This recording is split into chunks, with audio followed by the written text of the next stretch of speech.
Hello and welcome back to another episode of the Geek Day podcast. We turn your weekday into a geek day. I am one of your hosts, Rob, and with me today, as per usual, we have the man, the myth, the legend, Mr. Alex Moon. That's me. I'm a myth. That's you. I don't You're exist. you're legendary. I'm a myth. I'm a collective hallucination that everyone's having at the same time. I love that. Like, I was like, "Hey, man, you ready?" And you're like, "Yeah, man, I'm just reading real quick." And I was like, "3, I was 2. not ready. No, I was not ready at all because I went up and I was like, I don't have anything set up on my tablet right now. Actually, I did the Freddie Benson thing. Even I was like 5, 4, 3, 2, and I look up, switch over to the scene, and just like, whoa! I'm like, what? I remember the first time we did the Geek Day podcast. We did like an episode 0. And we were like, oh yeah, should we do this? Like, we would actually do it. And you're like, yeah. Actually, no, let's not do that. And I was like, okay. Completely threw that out of my mind. In which I was immediately like, and welcome to episode 0. And you're like, oh yeah, we're doing this now. Okay, this is the thing. Okay. Yeah. I was like, okay, that's how this is running. Alex, how you been, man? How was your week?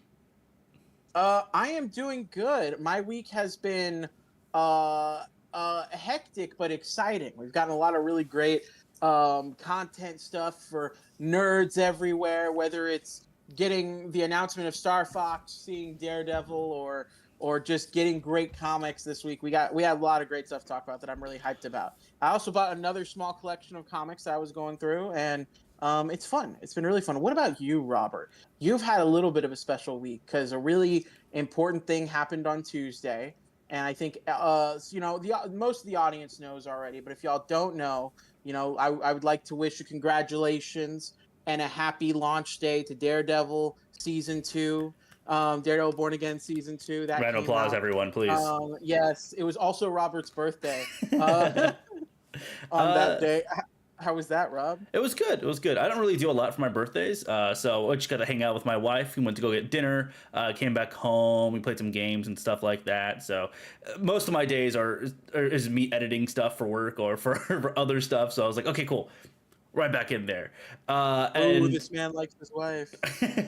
But yeah, so it was a good week. Like you said, it's also very hectic. There was so much stuff that was coming in, and unfortunately, we weren't able to make Thursday this week.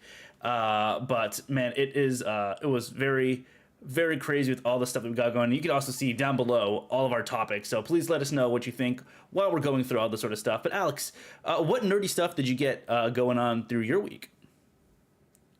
Well, Robert, how about you go first? I will go first. So obviously, of course, we're going to be talking about Daredevil and Superman, Spider-Man, but I was able to pull up some other comics that I picked up this week. Of course, starting off with Absolute Wonder Woman number 18.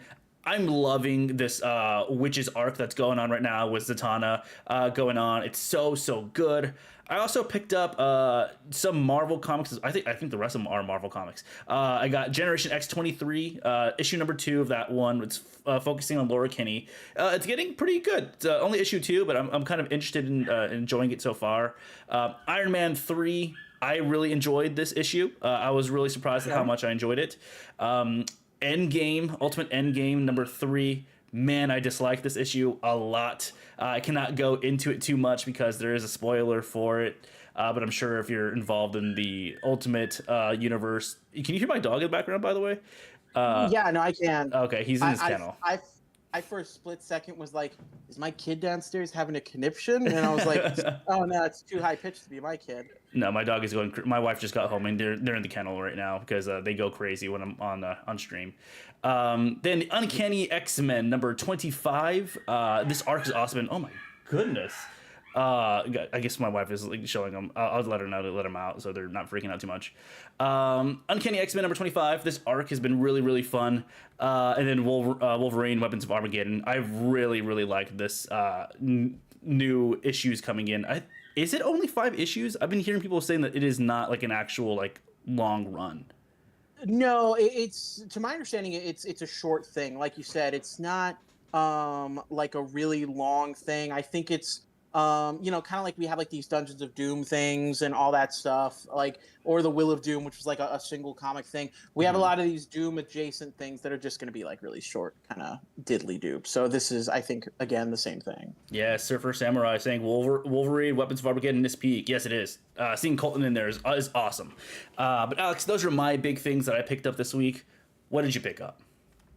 Yeah. So first off, I just so that way you guys know, I was panicking because I was like, I can't pull chat up. I can't pull chat up because my narcissistic ass was looking up at the Alex Moon chat and it wasn't coming up. And I was like, what's going on? Anyway, so I also picked up Weapons of Armageddon. So super hyped about that. I've read it already. Great, great, absolutely fantastic. The New Avengers 10. This is the last issue of the New Avengers. Man, when I tell you I cracked this open, I was so excited. I've really been liking this run. It ended on an amazingly okay note. So it was hella okay. Didn't sour my thoughts on the series, but definitely a little bit of like, okay, we ended. And then like Robert was saying, the big book. Or wait, did we talk about Superman and Spider-Man yet? Not Not yet, yet. right? That's gonna be our first topic. Okay, I'll wait for those. Also picked up Iron Man #3. Robert, I was surprised to hear that you really liked it. Mm-hmm. I haven't read it yet, but I'm really hoping this one kicks off. I was hoping this one would kind of do a little more than the last couple.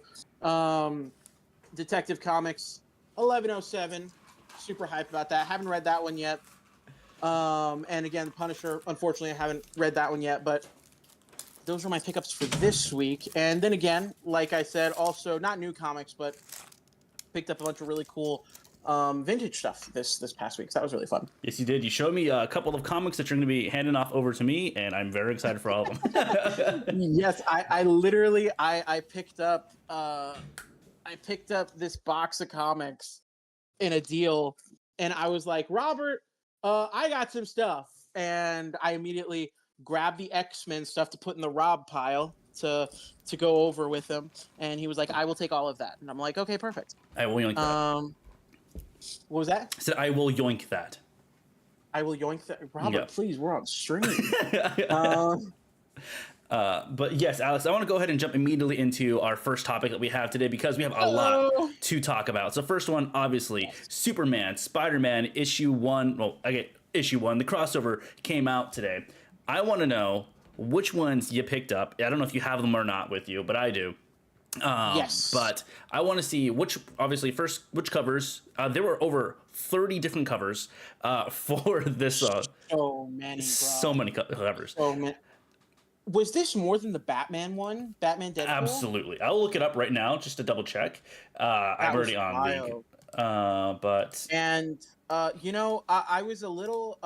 And there's some great covers coming out for the next one. So before I get to the covers I got, we have so this was Superman, Spider-Man. So this is like the one led by DC, right? And then we're gonna have Spider-Man, Superman, I believe next month, right? That's correct. April. And dude, there's a Frank Quietly one, if I remember correctly, that I am like, oh, that looks amazing. I splooge. But great covers, and even more great covers. But to show you what I got, so Superman, Spider-Man, obviously we got that. I picked up that A cover.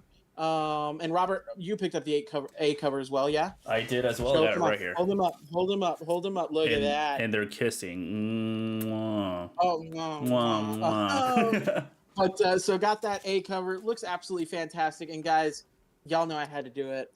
That foil of the A cover. Oh, beautiful. Look at that shit. That's Full so transparency. Nice. Full transparency. I'm probably not going to hold on to this. That's probably going in the shop this weekend, to be totally honest with you. Sir. And then this one, this was the one I was like, I need to get that. But that's so nice, dude. I'm so jealous of it. It's so good.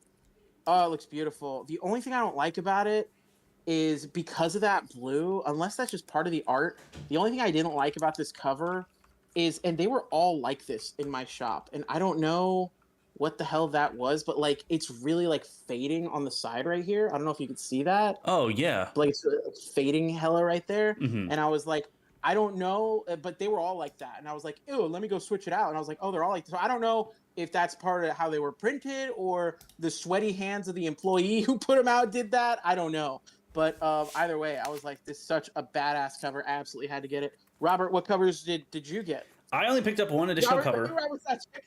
Sorry, I was on my screen. I'm slightly behind, and I just see you like checking out yours. Like, is mine? Sorry, go ahead. Go ahead. Yeah, I only picked up one other issue, one other variant, which was the cover O. This is the wraparound version. It's in the bag, so you can't see the background, but I loved it because it shows all the different villains and heroes and stuff like that. So I really loved it. We got Surfer Samurai in the chat saying that they picked up the Green Lantern issue 600, and they got the Jim Lee cover of Superman Spider-Man, which is really I know that was another one that was really popping off. Oh wow! So no, apparently Deadpool Batman has 35 variants, but I also believe that's because of the reprints. They added more afterwards, four more. So they had 31 plus the 4. So yeah, probably going to see around the same with the reprints for this. Okay, gotcha. But Rob, now that we've kind of we've talked about it a bit, we're getting into what covers we bought. Obviously, this was the big book this week. This is the one everybody was really hyped about. Every time there's one of these crossover events or one-off really cool stories, the line at the LCS gets longer. Everyone and their mom is there. People are picking up multiple copies. And this was a big event, and a lot of people really showed up for this. What did you think of this crossover? What were your opinions on it?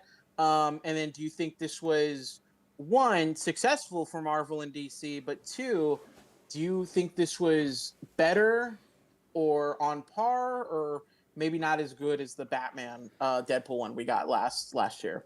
Alex, I will say, Superman Spider-Man, on a scale of 1 to 10, is an 8.5 for me.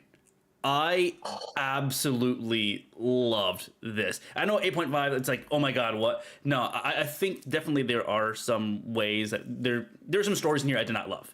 But you're wild. For example, I did not like the Jimmy Olsen one. I was like, okay, whatever. I didn't really care about Superboy Prime either. I was like, okay, whatever.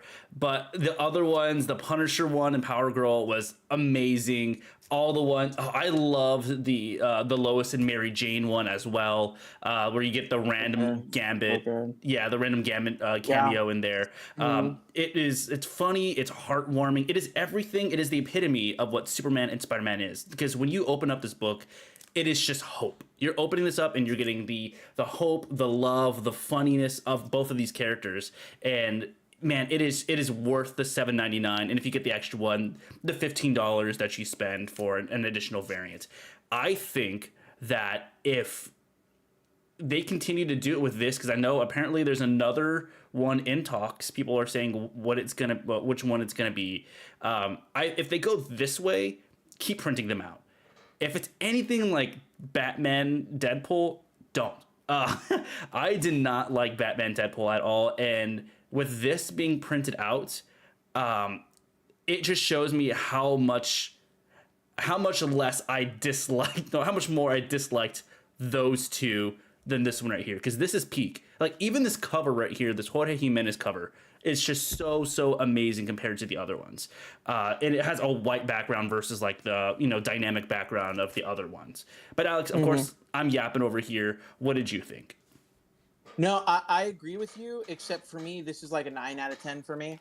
I really liked it. I think like you said, maybe there are a couple things that I kind of, didn't jive with a bit. But honestly, I completely mirror your sentiments as far as this is so much better than the Deadpool Batman one. Like, it's not even a contest. And then I did see Surfer Samurai in the chat saying Spider-Man and Superman had a much better main story, but the side stories were better in the Batman one, which personally, I agree with your first sentiment. I think the main story for this one was so much better. So much better. It was so fun, like you said. But I think the big thing is it's just comic book fun. They weren't like, I feel like Batman and Deadpool almost like crumbled under the pressure of what this crossover was going to be. And this one was just like, hey, the story doesn't really matter. If it's a little goofy, who cares? Like, just put these guys in a room together, and we got to see them doing the actual thing that we love seeing these characters doing, which was saving people. A big portion of the page time in this was Superman and Spider-Man reacting to the events that are occurring. I don't want to say what's going on, but they're saving people. Mm-hmm. They're doing that, and it's so good. Um, and the backup stories, I think the only backup story that maybe, well, no, there was two of them, and I don't know if it's because they're going to continue them later, Mm-hmm. but like both the Superboy stories, I liked them. I really liked them. I didn't like they didn't have endings. Mm-hmm. Both of them kind of ended off on like, we're swinging at the camera, like, and it's like, oh, so we're not going to get an end to this. But I loved it. I thought it was really good. The art in the main story, absolutely unmatched. I think Jorge Jimenez is such a powerhouse after this Batman stuff that he's doing. Okay, I love. My wife was saying she was home. Yeah, no, he's such a powerhouse. The art is absolutely amazing. And I'll be honest, if one day for some reason Jorge Jimenez left DC to go do Spider-Man at Marvel, I wouldn't mind. He did so good amazing. in those characters. Oh, so great. But yeah, I mean, I could gush about it forever, but Superman, the Spider-Man one is so good. It gives me such high hopes for the next one.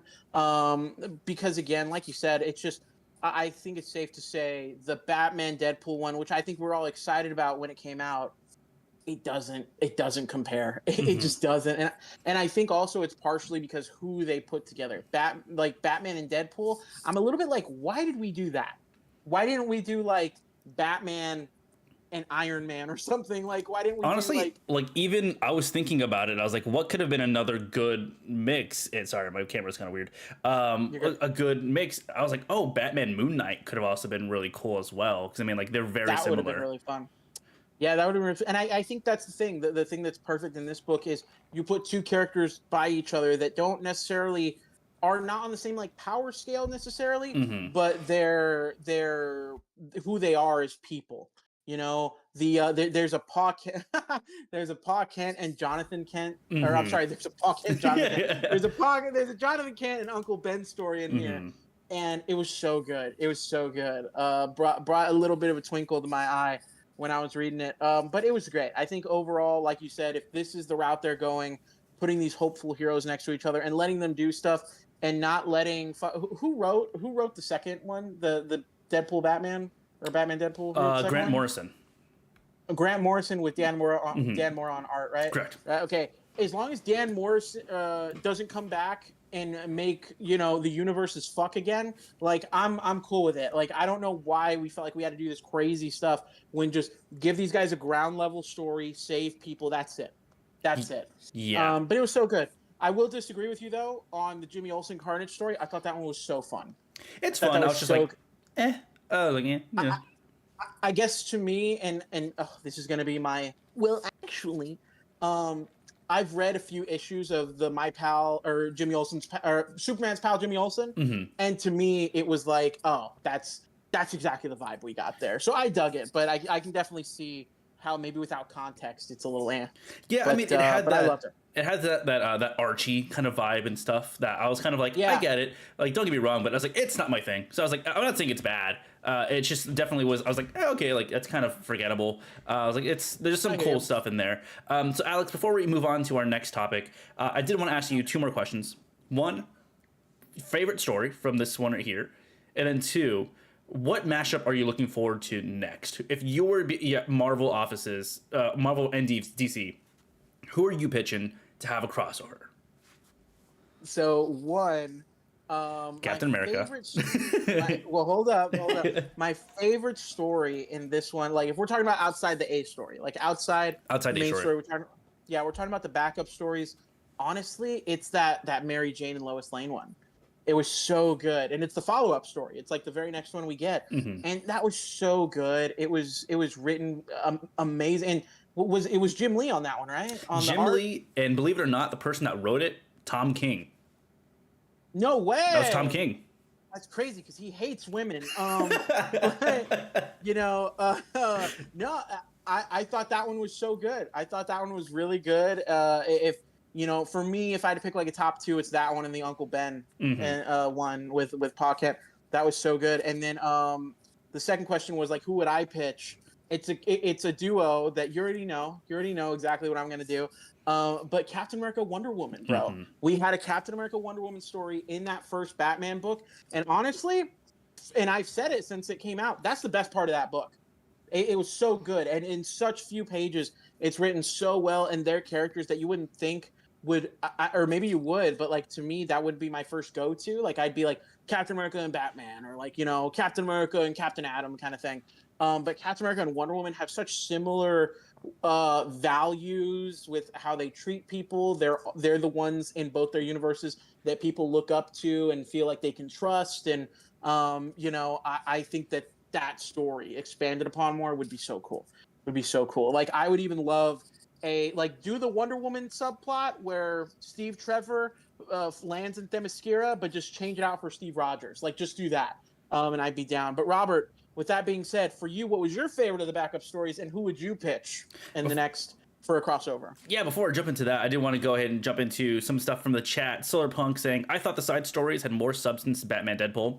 Agree. As well as the Tim King story was actually half decent surprising. Yeah, definitely. When I was like going back and looking at who wrote what, and I was like, Tom King. Like how yeah, I was like, how did I don't you know, I mean, of course the people like most known for What Woman and Tomorrow, right? But people are like, oh, he didn't really write that. I'm like, I don't really care. But I was like, this is. I agree. My favorite was the Mary Jane and Lois Lane one. It's just there's so much heart in it because obviously we see the star-studded cast of Superman and Spider-Man in the first issue, the first like story, and we always see them, but we never get to be really ground level following one the side characters and two the women, and so like they are really the heart of the hero themselves because they say in there it's like when they're having a bad day, like we are the ones that continue to lift up, as well as like it just having also showing them not be helpless at all. It was going out there and helping out the community as well. They are the reason and the very end why the Sentinel is being destroyed. So I really really love that there's more emotional. Yeah. Oh yeah. And they to kind of bounce off that real quick, and it's funny that you mentioned that like they're not just helpless, because literally in that story, no shade on Gwen Stacy, but they mention the damsel in distress that died, and they're showing that they aren't that, like, and that was really cool. There's part of me that's like Tom King was seeing all the internet backlash and was like, no, I can write women, like, he was like, wait. Like, because it's so good, and Jim Lee on that art, oh god, it was so good. It was really neat to see that. Maybe Tom King isn't as bad as we all thought. Maybe. I mean, like R. Kelly, I still listen to Ignition. So anyway, I think to pick like my own team or like whatever I would do for the next one. I've seen that the big one right now everyone's saying is Captain America Wonder Woman, which I agree. But I mean, obviously, you're gonna shell out for yours. I'm gonna shell out for mine. Give me like X-Men, Doom Patrol. Like I want like yeah, like I want something that's a little bit more kind of out there. Yeah. I know another big one that people are pitching is X-Men and Teen Titans. And that would be really cool as well. But I think like Doom Patrol would be really cool, or like a Suicide Squad, like a versus sort of thing, like team versus team. What sucks is that sounds like the perfect lineup for a backup story. Yeah, that is, it just does. To me, I don't think Marvel would go for it, but I love that idea. But I think you're right. I think Doom Patrol mixed with X-Men with like the weird power sets. Yes. Oh. I think it would be a really funny thing to be like, oh, you do this, I do this, blah, blah, blah, blah. That sort of interaction. But Alex, before we hop on to our next story, is there anything else that you want to wrap up about Superman, Spider-Man? No, I think it's good. And I absolutely love these crossovers that they've been doing with Marvel and DC. Every time that they do well, every time people show up for them, it brings us one step closer to that Justice League Avengers movie that we want to have one day. Every time people support it, it brings us more. And it's such a cool, just honestly, every time these come out, like not only is it cool to see Superman and Spider-Man team up, but it's just such a cool kind of celebration of comic creators. We have all these all-star writers teaming up with these all-star artists and stuff. And, sometimes you get a Frank Miller in there that maybe isn't great. But either way, the point is, even if like you weren't the big fan of the Frank Miller stuff in the Batman one, it's still a celebration because Frank Miller's a part of it. It's Hmm. still a celebration because we have Jim Lee a part of these things. We have one of the biggest artists in the industry right now, Jorge Jimenez, coming in and doing the art for this. It's just a celebration of the best talent that we have in the comic industry for these big two. So I really hope we keep seeing that. Yeah. Just to wrap up on my thoughts over here, I really want to Tell jump me. onto what Surfer Samurai is saying, that Marvel and DC crossovers are fun.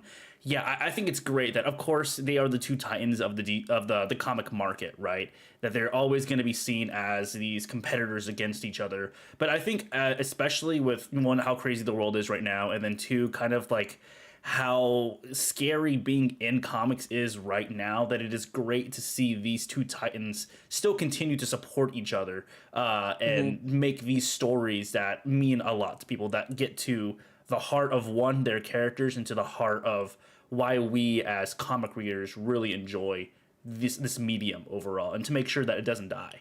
Um, Oh yeah.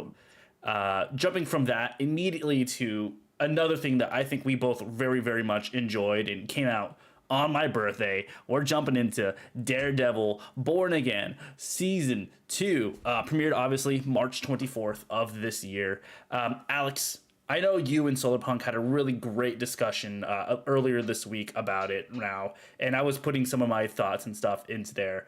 Really Yes, excited sir. about this conversation. But overall, episode 1, what did you think? I thought it was really good. I thought it was a great, return to form. This feels, let me put it this way. I think this is a much better episode one than season one, personally for me. And I get we have such a big character defining thing that happens in that first episode of season one, but in this episode, we get back to ground level fighting. We get back to the breaking of the arms, the new costume. It's just it meshes so well, and from the get go, it feels like we're back. It feels like Netflix Daredevil to me. This feels the closest of Netflix Daredevil since season 3 of Daredevil. We had elements in season 1. This feels like we're going back.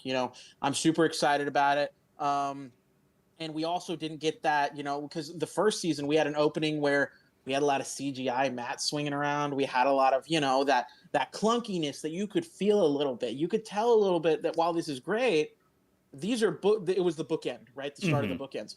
So this was really good. I really liked it. It's made me really excited for what we're doing going forward.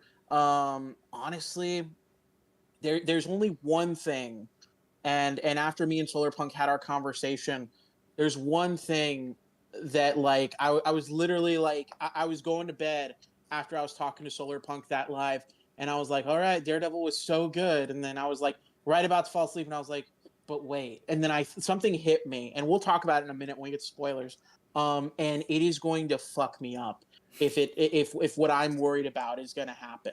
But anyway, I liked it. I would give this first episode, for me, I'm gonna say, I don't remember what I gave it the night of, but like right now, I would say this is like an 8.5 for me, almost a 9. For after sitting on it a bit.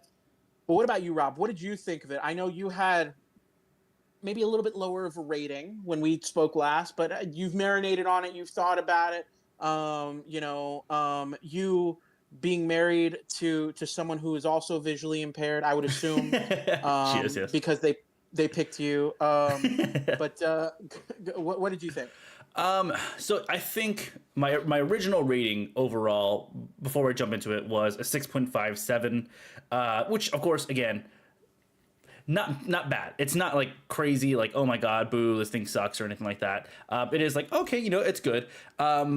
The more I've said on it, I think the more I am a little bit more solidified in that 7.5 range. Or Oh, okay. yeah, so I bumped up a little bit more the more I've started to think about it. Where I'm like, okay, but overall, it's a great first start, but it does also feel like, man. And of course, I said this, and you had your reaction where I was like, it feels like an episode 6, an episode 5. It's kind of like not necessarily like the start of of, you know, this brand new arc or whatever. Like if I'm reading Yeah. like Last Rites Daredevil, it feels like issue 2 and 4. Where I'm like, okay, like some stuff has been set up, because you jump into a relationship really early on, that I was like, okay, I guess this is how we're gonna deal with this. You know, spend less time on XYZ to get to like bigger stuff, I guess. Um, Yeah.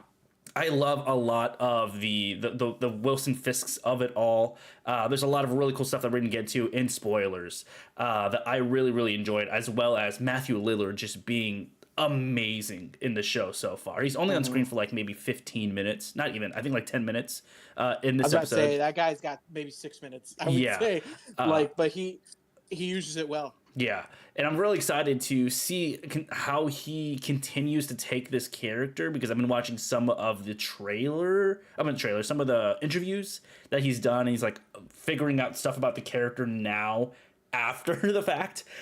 He's like, oh, I was just doing this because X, Y, and Z. But overall, I liked it a lot. The action was fantastic. The suit looks great.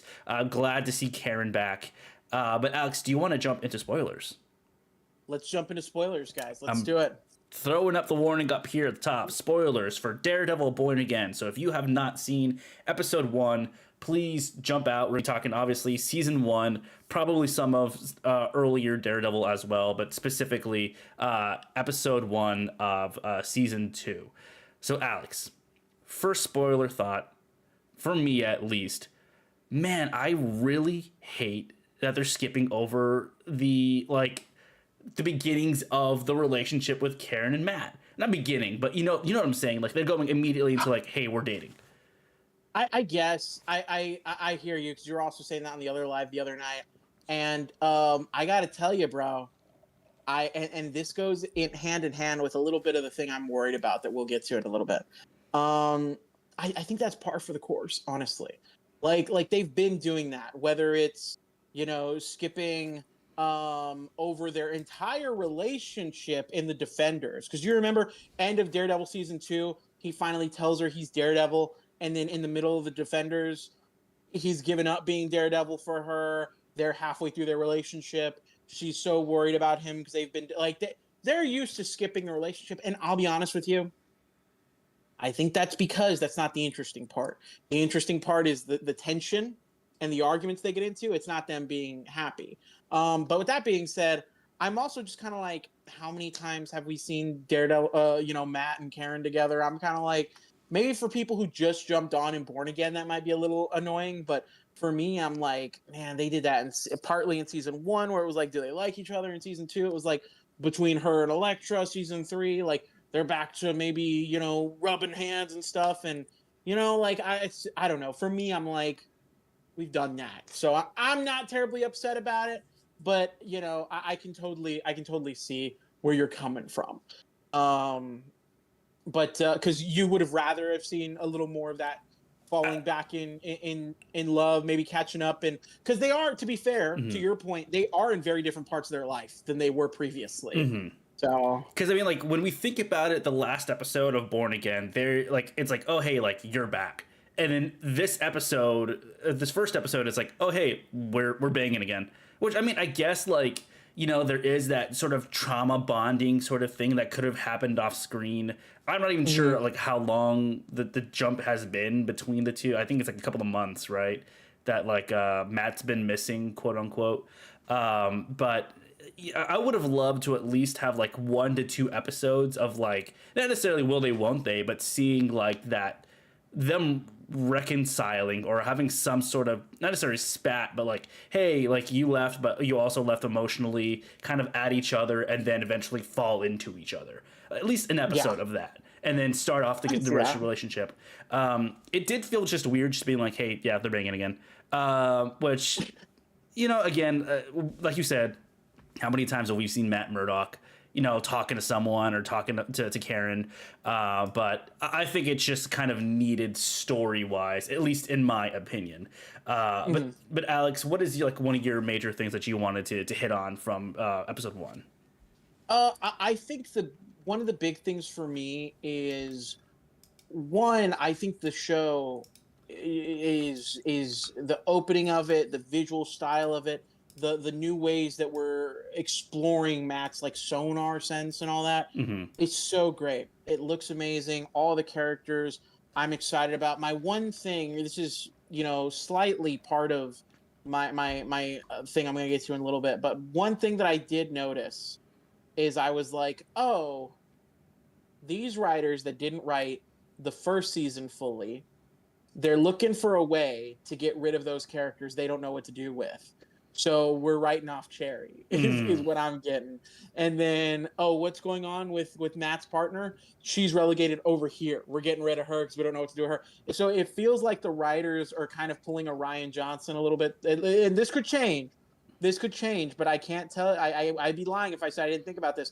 It feels like they're doing a Rian Johnson a little bit, and they are kind of like retroactively putting a character to the side a bit because they're like, we didn't want to do these characters. We wanted to stick with the original guys, and now we got to figure out what to do with these guys. Where, we're sending Rose to Canto Bight. Like, I don't, they don't know what to do with them. So that was a thing that I noticed. I really enjoyed that last fight scene with the heart stuff and I know you didn't like it. You didn't like the bullseye of it all. I like the fight scene. I loved everything about it. My thing was kind of like the Deus Ex Machina of just randomly like, because to me it's like, okay, I guess like, Bullseye's probably not fully there, especially after the stuff that happened at the end of the last season, right? Where like he sees that he shoots Matt and he's like, oh shit, like this wasn't my target here.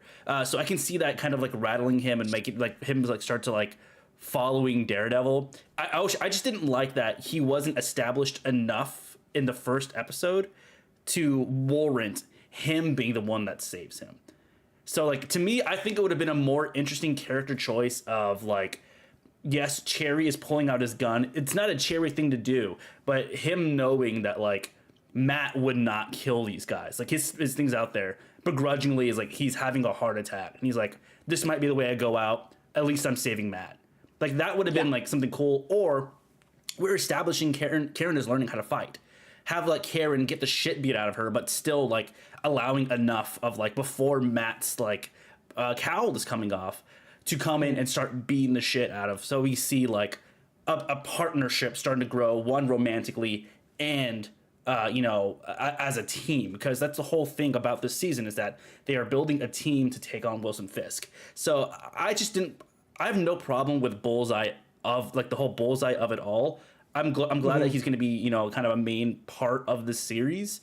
It's just, I don't think that was one warranted to earned enough for him to be the one that saves Matt in that situation. I hear you. I can see that. I can definitely see it. I guess, for me, I'm not as, like, I guess it's also Disney Plus brain a little bit. Cause like when you see 40 minutes roll by, you're like, okay, where's the stinger that's going to get me to stay till next week? And that was it. So to me, I'm like, okay, I don't think it would have hit as hard if it would have been like Cherry or somebody else. Like you got to have something big, but I can see that. I can totally see that. Robert, my thing that I keep kind of dancing around that I want to bring up is a thing that, we're going to see this upcoming week. We're getting 2 episodes of Born Again. So we're not just getting 1 on Tuesday this week. We're going to get 2. And I think I'll have a better idea of if I still feel this way. But something that I was going to bed and then I realized was I'm a little worried that we are potentially doing the same shit again. And it really hit me the other night because like I know I was like, it feels a little similar, but I really like the way it kicks off. But the whole like we took down Fisk's thing. Fisk is upset. Now we have to put him in court, Karen. Like I'm like, we've done this every single fucking season. And I get it. That's Daredevil's thing. He's a lawyer and he's blind, so he bumps into walls. But like us doing it again and again, I'm just like, is that what we are doing again? Are we going to get to the end of towards the end of this season? And like, because we've seen it in the trailer, Matt is in a courtroom at some point.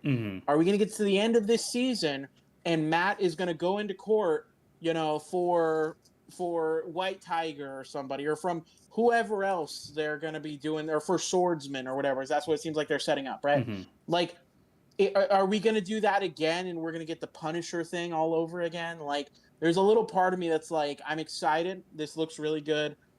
But I do feel almost like, are we going to get this again? And is that really going to tell us that we may be done with Daredevil stories? Because maybe we've hit the point where what else do you do with him? You know what I mean? But I don't know. That's my thoughts. But I don't know. Did you feel like that at all in this episode? Yeah, no, 1,000%. I agree with that. That, you know, it is kind of like, it seems the way that these Daredevil stories are going, it is like Wilson Fisk, something else. Hey, Wilson Fisk is back. Hey, something else. Wilson Fisk is back. And, you know, I think I honestly think the worst thing about it, not the worst thing, but I think the thing that is bringing Wilson Fisk back is just Vincent D'Onofrio, man. Like, he is so good. Yeah. He is Wilson Fisk. Like, we say that with like RDJ is Iron Man, Chris Evans is Captain America, Vincent D'Onofrio is Kingpin, and him being that electric pull for people to come watch this show with how great he is in that role. Unfortunately, I do believe that is the reason why we keep getting so much Kingpin. And so I do think we're going to continue to see that. There is some really cool things that I don't know if they leaked or they posted on there, but we saw instances of other character posters being posted saying like, hey, this is what's kind of to look forward to. And one of them is Ava, White Tiger. Like, we are going to see basically a new person come in under the White Tiger mantle. And I think that would be a really cool way for maybe this to go, where maybe Matt is now in the teacher role, being like, hey, like, this is how Stick did things with me, and this is how I want to bring up my own, maybe, I don't want to say junior defenders, or maybe it's Heroes for Hire or something like that. I don't know. Some other, like, street level team that is like, hey, Order of the Phoenix type shit. Exactly. Yeah. So I'm not sure exactly where it's going to go, but I do feel the same sort of way that you were, where I'm like, man, I really hope this is not going to go the exact same way that the other seasons have gone, because at the end of the day, it's like, we love these characters, and if we're exhausting at this point, when are they going to get killed off, unfortunately, or when are they going to retire, or whatever Marvel does nowadays? Because I mean, we thought Steve Rogers was retired, but he's back. So you know. Or when are they going to be relegated to just side characters? You know what I mean? Like, we've kind of done that with Punisher. We've turned the corner where he got 2 seasons and then he's in Born Again. You know what I mean? He's in Spider-Man. He's getting his own special. Like, you know, and I think maybe we're going to find that that's what we're going to have to do with some of these other characters. But who knows? Maybe they're going to do something drastically different that'll be really exciting. But Rob, with all that being said, do you have any closing thoughts on this opening episode of Daredevil Born Again? No, I mean, overall, I really, really enjoyed it, and it does make me really excited for what's to come, especially, you know, we're going to see Jessica Jones, as well as, like I said, White Tiger in this as well, a new version of that. So I think I'm really excited for the future of this show. I'm very cautiously optimistic. That's what I'll say. I'm very cautiously optimistic about what's going to be going on. What about yourself, Alex? You got any other final thoughts going on? No, I think, like you said, I'm excited to see what's going on. I know I'm being a little bit of a Debbie Downer with some of my concerns, but I think it's just because, you know, I want to be realistic. I want to set my expectations. I don't want to be super hyped on something and not consider maybe this isn't all I want it to be. You know what I mean? But with that being said, before we hop into our last topic, I did want to address Surfer Samurai here in the chat. What are your guys' main thoughts on Weapons of Armageddon? I think it could use more action. That's it. Rob, I don't know about you, but I'm really liking Weapons of Armageddon. I'm not too worried about there being a lack of action for me. I think that we're still kind of, I mean, we're only in the second issue, right? So I feel like we're heading towards a pretty explosive fight, literally, if this last issue is anything to go by. I will concede that there wasn't like really any action in this second issue. But I'm also not someone, like, I am someone who, when I pick up a vintage comic, I love when I see, like, bubbles everywhere. Like, I love this. I want to read the story. I'm down with the conversations back and forth. So it's just, for me, I'm not someone who, you know, craves more and more action. And I'm not saying you are, but I'm saying for me, I feel like there was enough to get me through it. But Rob, what about you? No, I agree 100%. This last issue did feel like a middle one, but like a middle issue where we're getting a little bit more, not necessarily exposition, but like we're getting to the climax of this story. And I think it was perfect. I love that because this is not necessarily just a Wolverine story. Now we have, Colton. We have the story of the mutant that's being hunted down as well, Tyler. We're seeing like what's right, or I might be mixing up No, X-23. Tyler's the mutant. Okay, cool. No, Tyler's the mutant, Colton, Captain America, and then we have Nuke. Nuke, yes. Because honestly, Generation X-23 kind of has the same story going on right now, side by side. So I was like, I need to make sure that's going on. But yes, so it's really exciting seeing Logan kind of take a little bit more of a chill step back, tracker sort of, like having someone else kind of track for him, and he's kind of there as like a muscle just in case. But I do think this next issue for sure is going to be a big butting heads of, you have that Logan is the one that brought Nuke into the program, as well as you see that like Wolverine is really pushing on Colton, being like, hey, you got the stars and stripes, you got the shield, you got everything, you're not touching the shield. What did you do? Like, why are you not feeling like Captain America? And the more Colton that I'm getting, the more I'm like, give me a 5-issue series with him. Like, I want to see him overall. I think he's very interesting. But yes, I think the stakes. Go ahead.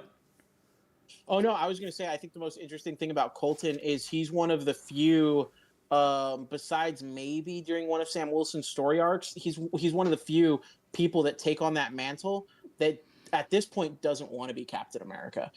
Every Captain America story is about someone dealing with the weight of being Captain America and then ultimately having to give it up for one reason or another. And he's someone who's like, I don't fucking want it. Like, that's not me. So I find that so interesting. Yeah. And I'm also the same boat as you with like, I love reading my old vintage comics that like, especially like the one I've been reading right now is The Last Rites, Daredevil Last Rites. In an issue 2, I think it was either issue 2 or issue 1 of this arc, it's basically just Daredevil and Typhoid Mary having a conversation, trying to not get to know each other, but like figure out how to survive next to each other. And the resolution that it has doesn't come from conflict. It comes from like internal conflict within Daredevil himself, sending off Typhoid Mary to, a mental institution to get better.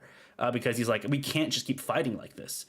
So I'm a kind of person, I don't necessarily need action in my comic books because action and conflict can happen in multiple different ways. But of course, I'm excited to see, David Colton reluctantly pick up that shield and see Logan in action in this new issue. So love that. 100%. Yeah. 100%.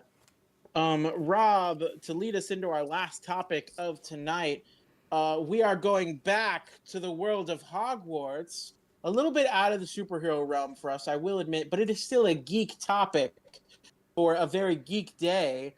And Rob, I actually had been holding off watching this. I just watched it today, finally, with the missus. She's a big Harry Potter person. I want to start with you, Rob. Did you read the books? I have read the movies. So I've watched the movies and I've read up to Order of the Phoenix. So my wife and I did this thing where I'm a big Percy Jackson fan and she's a big Harry Potter fan. So we swapped the books, and so she's been reading Percy Jackson and I've been reading Harry Potter. And so yeah, I've read this book and up to like book number 5 or 6. I think it's 6. Alex, what did you think of this trailer? I think don't get me wrong, it looks great. I'm like, it looks good. I mean, it does look kind of like copy and paste of the original one. I love Nick Frost. I don't know. I don't see the point of having this show. It literally is just like, how can we get J.K. Rowling more money? Of course, I don't like the woman. I think she's an awful person. I don't agree with a lot of the stuff she says about the trans community as a kind of an overall sort of thing. But overall, it looks just the same, but not with the flair that Chris Columbus had for the first book, for the first movie. It just like it doesn't look lifeless. Like it does have like the feel of Harry Potter, but it's like, who is this for? I don't understand what this movie is for besides just money, more and more money. I can just continue to go on and on, but Alex, what did you think about it? Look, Robert, I'm going to tell you, first off, I think we're all in agreement. Nobody likes J.K. Rowling. Nobody is going to sit here and and defend her. But I'm on the complete opposite boat of you. I fucking love this. It looks so cool. It looks so. Interesting. I'm excited. I'm excited about it. I'm really hype about it. And a lot of people have said like, why do we need a remake? Guys, this isn't a remake. This is a Philosopher's Stone, not the Sorcerer's Stone. Pay attention. No. But really, it looks so good. It looks so good. I'm loving all the actors in here, and I know you and other people have pointed out like it looks the same. Like it looks very similar. A similar visual flair. And my thing is like it fucking has to. They've built a $14 million park off this shit. It's got to look similar. It's got to look the same because they're not going to redo the whole goddamn park. And not only that, they're filming it in castles. And I'm sorry, guys, all castles look the same. They're all castles. So I don't know why you different. Like, oh no, the uniforms all look the same. Like, it's the fucking uniform. What do you mean? It's like every Spider-Man's got eyes. The fuck, like, yeah, you know what I mean? Like, I don't know. I got really excited about it, and I think we're reintroducing Harry Potter to a new generation that maybe didn't watch the movies, that maybe didn't maybe jive with them for whatever reason, because there are things in those movies, and everybody's admitted it. My wife's someone who's read the book, so I've picked her brain about it. I don't read. I have things to do.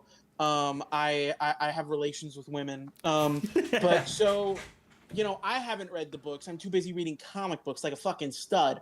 So, but I asked her about it, and there's a lot of things in the books that seems like they're left out. And I'm sure, Robert, you could tell me the same thing. And it looks like they're doing more. They have more time with a series like that where they can explore everything.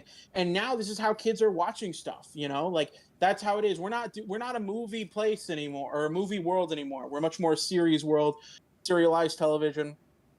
And that's just the case. I think it's great. I think we're getting, and for me, you're absolutely right about like, who's this for? What's this for? Is to get more money? It is, because if not, there's only so long the Disney adults are going to keep going to Hogwarts World or Harry Potter World. Like, you got to get the youngins in too now. So I don't know. I like it. I'm excited about it. I don't mind it. Everybody looks great. My only concern is that, I do agree with some people where I am worried about the implications of Snape's actor being black. Not because he's a black individual. I am all for that. Y'all know that. It's my big soapbox thing I'm always on. It's more so because that implies heavy racism from Harry Potter's dad. That's what I'm worried about. But besides that, I don't know. I think I'm on the opposite spectrum of you. 10 out of 10 trailer. I'm hype. I'm here for it. I just don't like that the Sorting Hat is black. Never mind. I'm going to get canceled for that. I don't like that they've changed the color of the Sorting Hat. I like him the way he used to look before. But that's really it. But I think wives and husbands didn't read.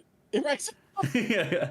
I think my sort of like overall thing, right, with this is that, how do I explain it?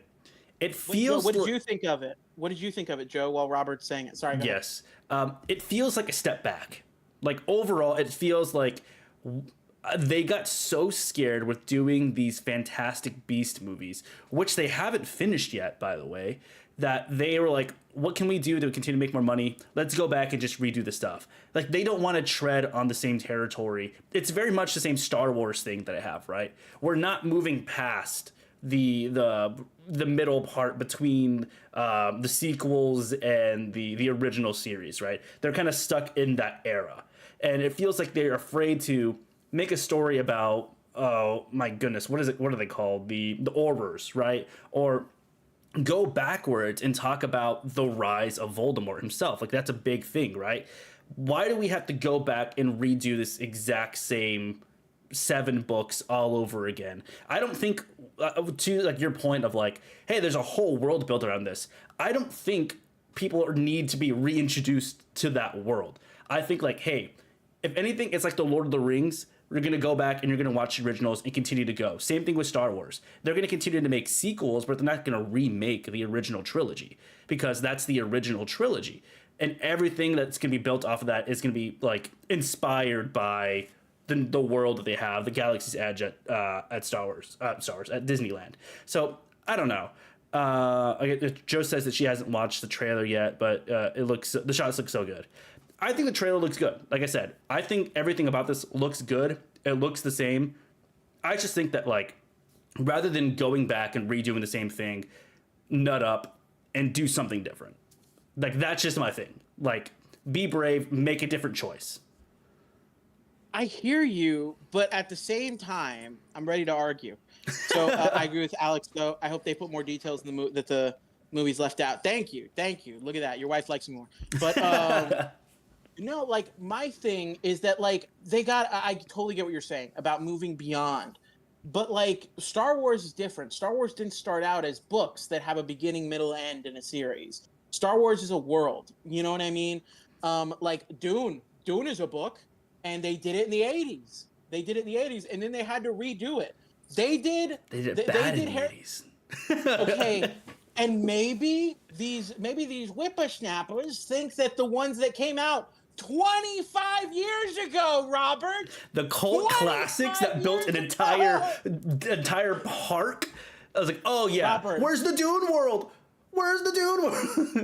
Okay, but my point is, like they gotta retell it at some point, and it's 25 years later. They can retell it, bro. Like, it's like back when those movies released for home, it said, like when you were watching it at home, it said, now for our feature presentation. Because it was on a fucking videotape, Robert. So now we're doing it so these kids can get in and watch Harry Potter. Like, to me, it makes all the sense. It's been 25 years, Robert. It's been 25 years. So Disney, you hear this? Go ahead. Get the sound stages. We're remaking the original Star Wars trilogies because, you know, the old ones are bad. So we're just gonna go ahead and do that. No, that's totally different. That's fuck you. No, but Star Wars wasn't a book series that was like, here are your books. There you go. Game of Thrones is a book series. They're going to redo that in a couple years. Maybe when Fat Man writes the last book. I don't fucking know. But, like, that makes sense to me. I don't know. Book series. So, I don't know, because, I mean, like, no matter what, to me, it just has nothing to do with... I understand that there's still some context within the books that they will bring into this, sure. I guarantee you, they're not gonna. No one gives a shit about Peeves the Poltergeist. I'm sorry, babe. No one gives a shit about Peeves the Poltergeist. No one cares. They're already showing us Harry getting bullied, which to my understanding is in the books. That's not in the movies. We don't see him in regular ass school with Dudley's gang until, like, fucking Deathly Hallows or whatever the fuck it is. We don't need it. We get it. You're a dork. We don't get it. We don't get it. We don't get... Dude, Robert, you're wild, bro. It's fine. They have to reboot it. They have to show... It's a new audience. We're getting a new Moana. Like, the kids who saw the first one have grown out of it. They got to make the new one for the kids. No, they don't make it for the kids. They're making it for money. They're making it for money, Alex. They're making it for money. They got to make it for money, because if they don't keep making it for money, who's going to go buy the fucking overpriced ones? So I think this is where we're going to agree to disagree. And honestly, I can't wait for next week when very large announcement right now. We are going to be having Solar Punk on the show to talk about some really, really cool stuff. And you know what? I want to get Solar Punk's opinion. So Solar Punk, do not put this in the chat. You're going to come on next week. And this is going to be the first thing we're talking about. We're going to be talking about if this is needed or not. Yes, Solar Punk can't wait. My wife, Jo, says, you know what? They're right. You're such a rage baiter. I'm not a rage baiter. I'm just right. Thank you. And Thank you. Alex, this has been great. We should do this again.